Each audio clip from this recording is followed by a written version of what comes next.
안녕하세요, 키빗입니다. 이번 주제는 블록체인이 리더십을 변화시킬 수 있을까? 입니다. 얼마 전 다루었던 게임 이론 속 전략 팁포텟을 기억하시나요? 먼저 호의를 베풀고 상대의 반응에 따라 기계적인 대응을 취했던 전략이죠. 그간 상대가 어떻게 행동했는지는 이 전략에서 중요하지 않았습니다.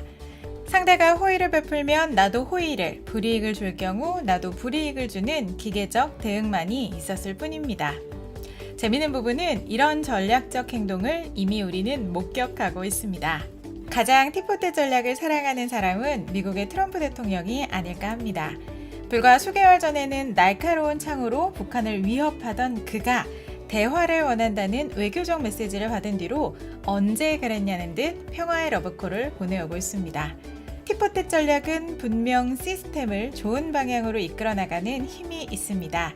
그러나 막상 그 속을 들여다보면 썩 유쾌하지 않습니다. 팁포텟 전략을 구사하는 리더, 그는 정말 마냥 좋은 리더일까요?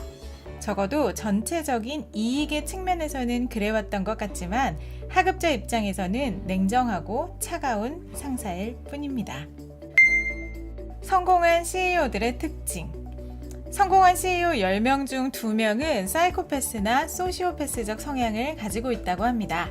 표면적으로는 상당히 무거운 통계지만 잘 뜯어보면 꼭 놀라운 일만은 아닙니다. 단순하게 성공한 CEO들은 대체로 공감 능력이 부족하다고 해석할 수 있습니다. 상대방의 감정 상태나 여건 등을 배려할 필요성을 거의 느끼지 못한다고 하네요. 이는 팁포텟 전략과도 비슷한 면이 있습니다. 그간 특정 누군가와 쌓아온 신뢰관계에 대한 인간적인 감정이 배제되는 것이니까요. 본인의 이해관계를 중심으로 움직이고 감정적인 가치 판단은 하지 않습니다. 필요하다고 생각될 경우 경쟁 상대를 밟고 올라서는 것은 물론이고 보복이 필요하다면 보복을 하는 기계적 판단이 주를 이룹니다. 때문에 실수 한 번이면 그간 쌓아온 신뢰고 뭐고 바로 보복성 비수가 날아옵니다. 그동안 내가 잘해왔던 것도 있는데 왜 손해본 것만 생각할까도 싶을 겁니다. 또 어제는 그렇게 살갑던 사람이 오늘은 왜 맹수가 되었을까 싶겠죠. 그런 일이 반복되다 보면 이런 사람은 피도 눈물도 없는 사람으로 보일 것 같습니다. 기계를 상대하고 있는 느낌도 들겠죠. 공감 능력이 부족한 리더가 지배하는 세상. 모든 리더가 냉혈한 것은 아니겠지만 자본주의 사회에서 노동자가 열심히 일하게 하는 것에는 달리 방법이 없어 보입니다. 주어진 임무를 다하지 못했을 때 불이익을 주지 않는다면 누가 굳이 일을 열심히 하려고 할까요? 나태해진 하급자에게 불이익을 주지 못하고 인간적인 감정에 휩싸이는 리더는 결국 자본주의 사회에서 도태되기 마련입니다. 왜 공감 능력이 부족한 리더가 고위직에 오를 수밖에 없는지 생각해 볼 수 있는 부분입니다. 그러나 냉혈한 리더가 된다는 것도 쉬운 것은 아닙니다. 사람은 정서적 교감을 하는 사회적 동물이니까요. 내가 개인의 이익을 위해 특정 행동을 취하는 것이 상대방에게 상처가 된다면 주저하게 되는 것이 사람입니다. 또한 제 아무리 당한 것이 있어도 똑같이 갚아준다는 것이 얼마나 감정 소모가 크고 힘든 일인가요? 이 감정 소모로 인한 내재적 손실이 생각보다 크기 때문에 세상은 아직 배려와 막연한 호의로 굴러가는 부분이 많습니다. 노동자 입장에서도 할 말은 있습니다. 어차피 일해봐야 배불리는 것은 본인이 아닙니다. 노동의 주체와 이해관계가 명확하게 일치하지 않는다는 것이 업무 효율을 낮추는 주범입니다. 그러다 보니 상급자의 주요한 덕목은 하급자가 일에 대한 주인의식을 갖게 하고 몰두할 수 있게 만드는 것입니다. 그 방법 중 가장 쉬운 것은 단연 책찍질입니다. 그러다 보니 냉혈한 리더들이 세상을 이끌어간다는 것이 때로는 불편합니다. 사회 대부분을 이끌어 나가는 것은 리더가 아닌 노동자이고 공감 능력이 뛰어난 일반 사람들입니다. 그런데 대부분의 이익은 리더들이 가져가는 것이죠. 어떤 시각에서는 불공평해 보이고 다소 기울어져 있는 운동장처럼 비춰집니다. 부조리한 사회적 구조에 점차 지쳐가고 있는 노동자들도 보입니다. 이에 블록체인은 새로운 변화를 줄 수 있을까요?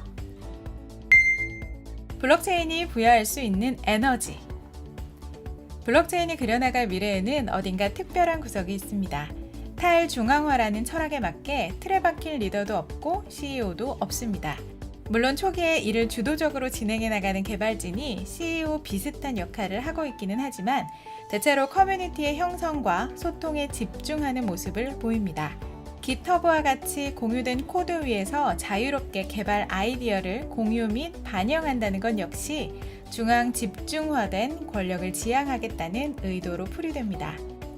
누군가 그 철학적 기반이 되는 아이디어에 공감하고 그 사업을 키워보고 싶다는 생각을 했다면 한 명의 주주가 되어 블록체인 확장을 위해 기여할 수 있습니다. 본인의 형편에 맞게 투자를 한 뒤 이를 수행할 수도 있고 본인이 만들어낸 시스템을 커뮤니티에 공유해 평가를 받을 수도 있습니다. 그리고 그 평가 뒤에는 커뮤니티 합의에 따라 적절한 보상이 주어지게 됩니다.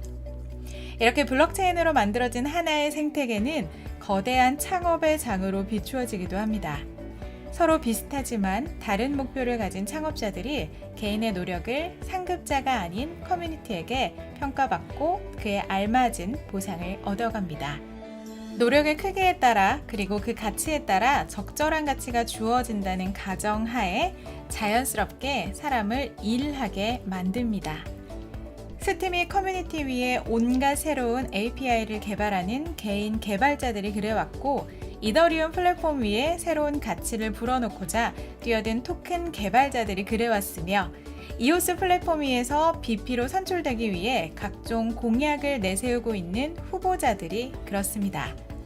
비트코인 개발진 역시 수없이 물갈이 되어가며 계속 유지되고 있습니다. 새로운 형태, 혁신적인 지배 구조를 가진 기업들이 등장하고 있다고 보여집니다. 공산주의, 자본주의, 그 다음. 자본주의가 공산주의보다 더 빠른 속도로 경제 발전을 이끌어낼 수 있었던 원동력은 노동에 대한 동기부여입니다. 일한 만큼, 노력한 만큼 보상을 준다는 것이 만들어낸 차이입니다. 요즘의 자본주의는 정치적으로 형성된 견고한 카르텔 덕분에 최상위 계층만 노동의 결실을 독식하고 있습니다. 비정상적인 사회 구조를 깨달아가는 노동자들의 업무 효율은 점차 떨어지고 있습니다. 이러한 고리타분한 경제 시스템이 더욱 발전하기 위해서는 새로운 자극이 필요합니다. 기존 시스템에서 사람들이 일하려 하지 않는다면 새로운 시스템을 스스로 개척하게 할 수 있습니다. 청년들이 창업하는 것을 도와주는 정부 차원의 지원들이 그에 속할 겁니다. 그러나 여의치 않은 부분이 있습니다. 어느 정도 될 것 같은 사업은 대기업이 따라해 밥그릇을 채가는 형국입니다. 기여한 만큼 보수를 받는다는 그 간단하고도 직관적인 원리가 블록체인 위에서 실현될 수 있을까요? 한 가지 희망적인 것은 노골적으로 중앙 집권화되어 부조리한 수익 구조를 가지고 있는 시스템에 대한 도전이 이어지고 있습니다. 그 눈덩이가 점차 커져 기업의 수익 구조에 대한 변화까지 이어질지는 지켜봐야 할 것 같습니다. 그 변화 과정에서 커뮤니티의 공감을 이끌어내는 것이 점차 중요해진다면 이상적인 리더십의 모양은 변화할 수 있을까요? 어쩌면 다수의 공감 능력을 이끌어낼 수 있는 사람이 리더에 더 적합한 사람이 될지도 모르겠습니다. 이 변화는 커뮤니티 중심의 의사결정 구조를 가진 탈중앙화 시스템이기에 가능한 것일 수도 있습니다. 누구나 인정하고 존경할 수 있는 사람이 리더가 되는 사회를 기대해 봅니다. 지금까지 큐빗이었습니다.